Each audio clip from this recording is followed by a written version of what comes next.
Welcome to the Care Right podcast, your go-to resource for all things elder care.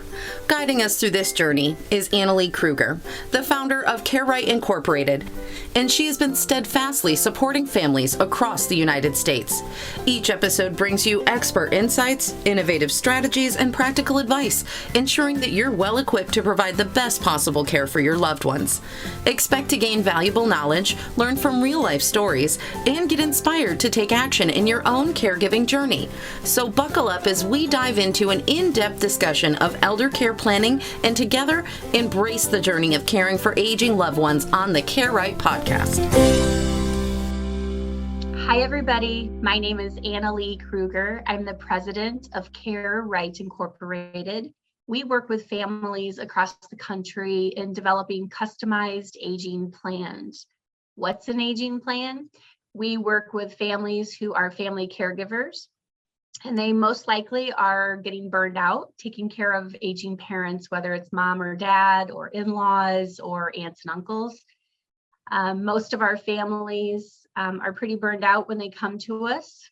Their situation is usually in a crisis. There's been a medical situation, and families really don't know what their options are. They may have tried to have their own family meeting, but they really don't know what to talk about and how to, understand what their care options are based on what their specific situation is. So we work with families across the country. We've been virtual since 2012. So thankfully, it did not take a pandemic for us at Care Right to have to pivot. We were already virtual because families don't live near each other. The days of families living down the street from each other are kind of long gone.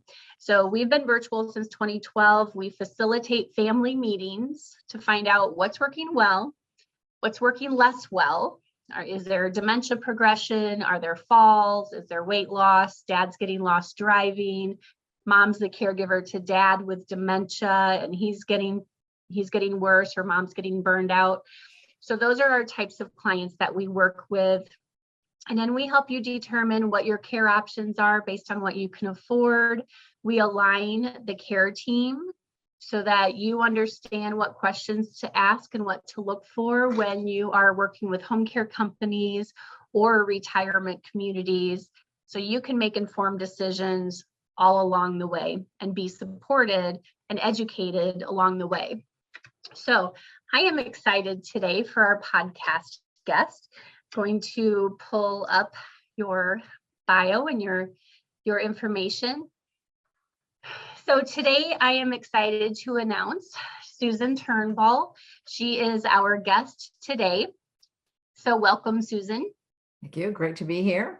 So I'm going to go over your bio because you're just doing amazing things that are unique, and I love to help consumers and professionals who listen to this podcast. I'd like to let them know what kind of resources are out there.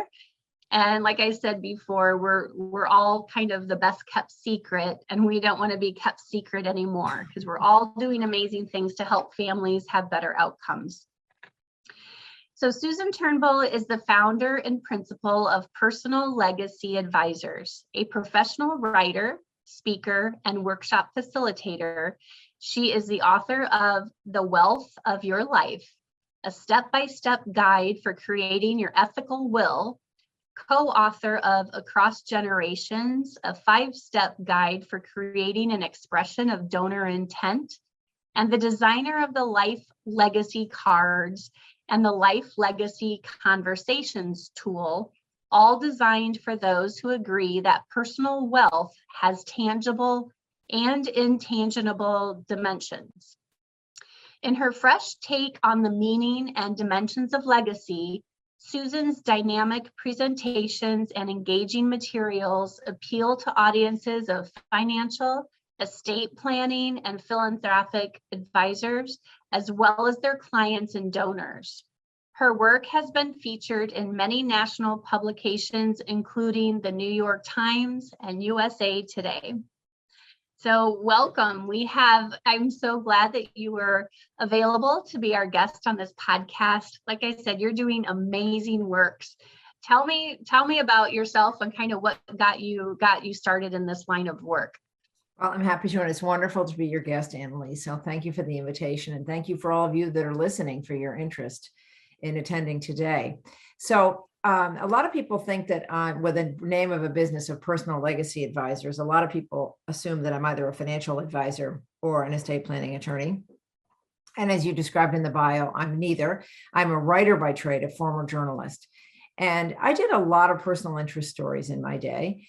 And I was always amazed at what people would tell me simply because I asked them some questions and I sat there and listened. And I oftentimes heard really amazing stories, wonderful stories, really profound revelations and, reflections from people. And I oftentimes wondered, do their family members know some of these things? Who knows? Who else knows these things? And I always thought that you had to write an autobiography or a memoir to be able to create some kind of a record, a written record of your life. And about 20 years ago, I read about the idea of the Jewish ethical will.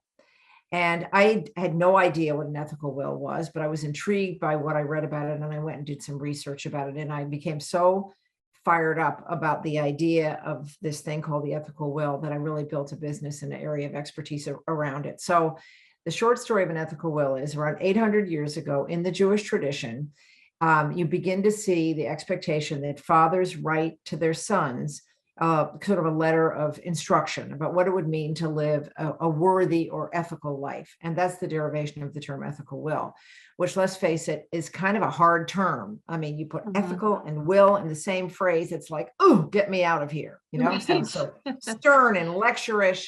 And then the opposite of that.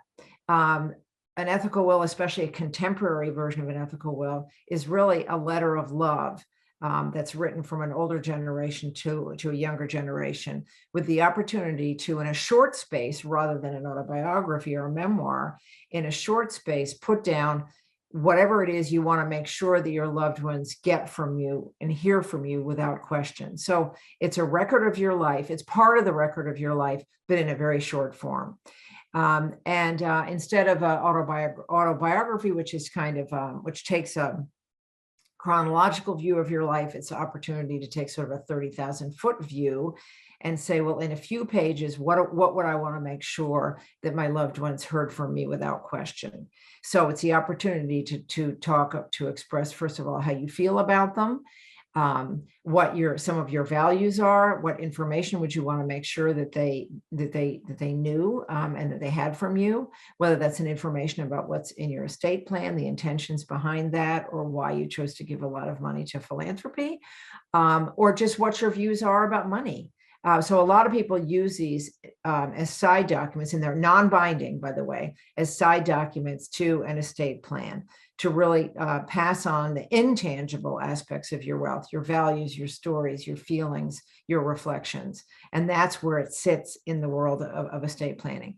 And anyone, regardless of their level of wealth, anyone, and regardless of their age, can write this letter, and I'm sure, or letters. So it's not just one document. For many people, it's perhaps a collection of them written with individual messages to different people.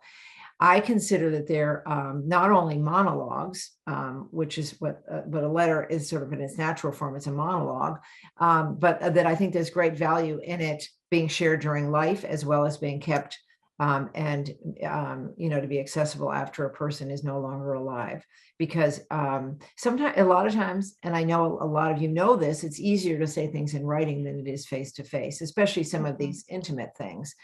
And so to be able to share them during life as a work in progress, because you, the author, is a work in progress, and so is your audience a work in progress. So to think about this as something that you start at any time in your life. You don't have to wait till you're on death's door to be able to create this. You never know what's going to happen tomorrow. So I always say, let's start with something small, create something of a page or two, and then add to it as time and circumstance allow. Ethical wills are not long. They tend to be anywhere from a page to 20 pages. 20 would be a long document.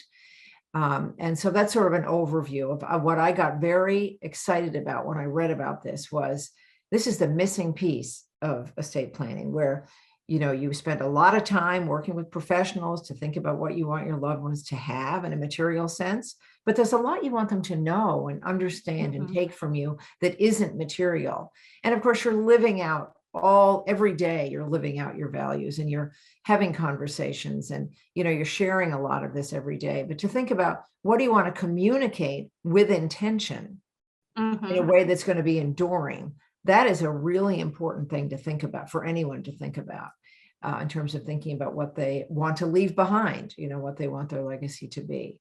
So when I first started my practice about 20 years ago, because I had skills as a journalist, I started ghostwriting them and kind of hung up a shingle and said, I do this, I can provide some structure, I can provide some accountability. I marketed myself through advisors from the beginning, because they were working with people that had thinking about legacy, and this idea of this missing piece seemed so obvious to me. And then along the way, I designed a guidebook called The Wealth of Your Life, a step-by-step guide for creating your ethical will. This was mentioned in the introduction.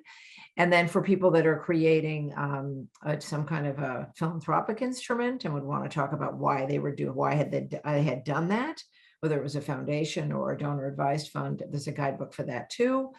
And then I also developed these wonderful conversation cards. There's just 12 in a set, and they are open-ended prompts for conversation to begin to talk about some stories from your life and share some reflections. And those are great for family gatherings, family meetings. They're also great for advisors to use with their clients to just talk about, I want to understand a little bit more about you. And they naturally lead, and very quickly lead, into really wonderful conversations. So those are the tools that I have. You can find all of those on my website, which is personallegacyadvisors.com. I also give a lot of workshops and presentations, especially for clients of financial advisors and estate planning attorneys who really want to be able to present this idea to their clients. And I also do, as my capacity allows, I don't do ghostwriting anymore, but I do coaching for people who want to have an accountability partner. So that is, in a very quick overview, what I do and how I came to it. I think those are important. I think what you've created and what you do is important. With our aging plans, one of the things that we talk about with families, and we have the grab and go binder, that emergency kind of get all of your documents in order. And we also have a tab in there it's called an About Me tab. What do you want to what do you want your family to know about you? One of the things I have found kind of surprising in my 30 years of working with families as a social worker is families don't really talk about like their lives. I'm not sure what all they talk about, but they don't. I've had so many adult children not even know that their parent, that their father was a vet, or anything about their childhood. And so one of the things I like to do, and it kind of tags along with what you're doing, but I have them fill out, it's called a social history. Like, what is it about me that you want your kids to know? What are my accomplishments in life? But I also like it. I also encourage my clients to do video recordings. You don't have to be next to each other. You can do a Zoom recording. I have hours and hours and hours of cassette tapes from when we had our grandparents living with us when we were little. So like 40 years ago. We didn't have video back then. We had cassette tapes. And so we would interview my grandparents and have them tell stories about their childhood and their life. My grandfather was a blacksmith, and most people don't even know what that is anymore. Yeah. And so we did the same thing, us kids did the same thing with our parents. We interview them and, and get their life story on video. And I have to say, now that my mother has passed away, it's really comforting to just watch these videos and see all of her little smiles and her little intricacies. My mother had dementia, and while it's a terrible, terrible disease and heart-wrenching for all of us in that dementia journey, I got to learn a lot about my mom and her childhood, because that's where her memories were, right? Her short-term memory was pretty bad, but her long-term memory was really good. And so it's really, for those that are listening or watching this, you, Susan, have amazing tools that can help open up the doors of conversation. Yeah. You've made a life work of this, trying to help families get a little bit more educated and understand their loved ones in a much, much more in-depth, detailed way that helps build those family relationships. Well, you're spot on about so many points, Annalee, so many points. I think that to what you said about kids and grandkids sometimes don't know their parents and grandparents. I think people make the mistake of thinking, one, they already know it. Somehow they've already absorbed those stories, or they're not that interested, or they're not that interesting. And so people, and they don't really know where to begin. They don't want to appear like they're being self-absorbed or self-centered. And so the conversations don't happen. And one of the things and that's just a loss. I totally agree with you. It's a tragic loss when that happens. And so many times after someone passes, it happens all the time. Oh, I wish I could ask them this question, or, oh, I never knew that. And how come I never knew that? And now I don't have anyone to ask. So, right. The cards are beautiful for getting conversations started. And I was really motivated to develop those because, yes, a letter is nice. A letter is wonderful, but not everybody's going to write a letter, and not everything's going to be covered in a letter. And a lot of stories are not going to be covered in a letter. And so to me, the relationships that you're trying to strengthen and nurture and kind of keep alive even after a person dies, and the values you're trying to keep alive after a person dies, those can come out in conversation and in stories. So that was really the point of creating the cards, and they are total magic when people use them. So the other point I wanted to make is I talk about an ethical will as being a letter, but it can also be a recording. But what I always say about recordings of any kind is that if it's possible for you to have a transcript to have made also, that's also really valuable, because unfortunately the machinery to listen to the recordings or to watch the videos may not be accessible for people down the line. Right. And so that's also sort of just a tragedy when things are captured and then they get stuck someplace. And I hope that paper will always be accessible. And so I just encourage people to also think about using that medium. If they, I agree. I agree, that kind of layered approach, because 40, 50 years ago when our grandparents lived there, we didn't have video back then, so that we've got the cassette, and hopefully there's always going to be a way to like preserve whatever medium it is that we have here in our time. Maybe 50 years from now, they'll have something else. But I just think it's really neat. A couple of weeks ago, I did a video with my dad about how did you meet mom, and was it love at first sight? These are things we always talk about, but to have it as a recording, and then he actually wrote it up like an article, like how I met your mom, and it's just, these are things that I promise you, for those that are listening or watching this, you will look back at these times with great joy that you get this information, and it really does build that relationship. And I appreciate you, Susan, sending me those cards, those conversations starter cards, because it was nice to kind of look to see what you do. Those are non-threatening questions, because I think part of the situation sometimes is with families is, at least what I've noticed as a social worker, 30 years ago when I first started, families literally lived down the street from each other. So I could go to Ethel and Marvin's house, and the kids could easily gather around the kitchen table, and we could talk about what's working well, what's not working well, what are your concerns about staying here at your house, what are your goals if you can't stay here at the house. We could do that all personally because everybody lived nearby. But as the profile of families have changed and families drifted apart because they've moved apart, if families and siblings don't invest the time, the effort, the energy, and the resources, it's expensive to stay in touch. But if you don't, Then when there's that medical crisis with mom or dad, then you have to get reacquainted as siblings and then figure out, what are we going to do with mom and dad? Maybe you haven't seen your parents for a few years. So these are really good tools that you created that are non-threatening questions, just kind of good icebreakers to really kind of get those conversations started that we would want to have with our families. So I've just, when we met, I was like, oh my gosh, you are just such an amazing person doing amazing work. So thank you for dedicating the last couple of decades to this type of work. It's very, very important. Well, is there it's anything incredibly satisfying. It's incredibly satisfying. Oh, for sure.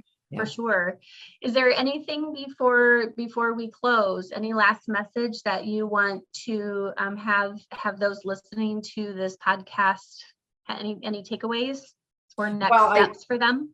Yeah, I mean, what I always say to people is, when they first hear about this idea of thinking about creating something that's enduring, some kind of personal message that's enduring, the most common reaction that I get is, that is really beautiful. Yeah. And then people tell me, oftentimes people say, oh, I got something like that.